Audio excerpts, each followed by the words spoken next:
Solusi sehat. Keluarga Anda. www.klinikwinarto.com. Hernia, turun, sembuh tanpa operasi dan injeksi.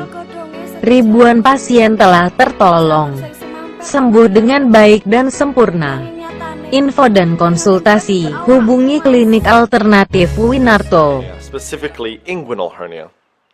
We can look at the signs and symptoms, the risk factors, and I guess how it actually happens, and how do we differentiate between the different types of inguinal hernias. So hernia itself is defined as a protrusion, bulge, or projection of an organ or part of an organ through the body wall that normally contains it.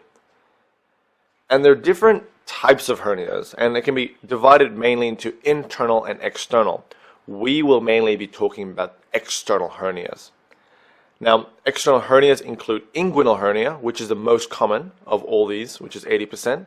Then you have incisional hernia, 10%, femoral hernia, 5%, umbilical hernia, 4%, epigastric hernia, less than 1%, and then you have others. So the inguinal hernia and the femoral hernia are known together as groin hernias because they occur around the groin area. So let us actually talk about the inguinal hernia, because that's what we're going to talk about mainly here, because it is the most common. So what we actually see in an inguinal hernia is the intestine, which is the organ, actually bulging out or pushing out of the wall that normally contains it, which is the abdominal wall in this case.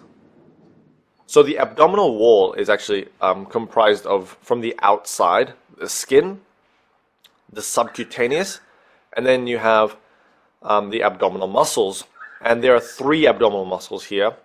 From the outside, it's the external oblique, the internal oblique, and then you have the transverse abdominis.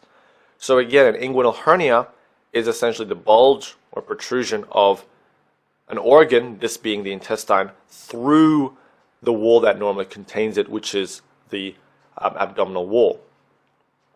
So what are some signs and symptoms of someone who has an inguinal hernia?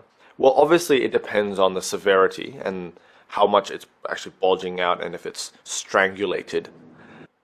But the signs and symptoms altogether are, obviously there's a visible lump, that's a sign, a heavy discomfort around the gut, you can have pain and aching on exertion, so maybe like lifting up something, you can experience constipation, and I guess you can also say that the lump enlarges upon coughing as a sign.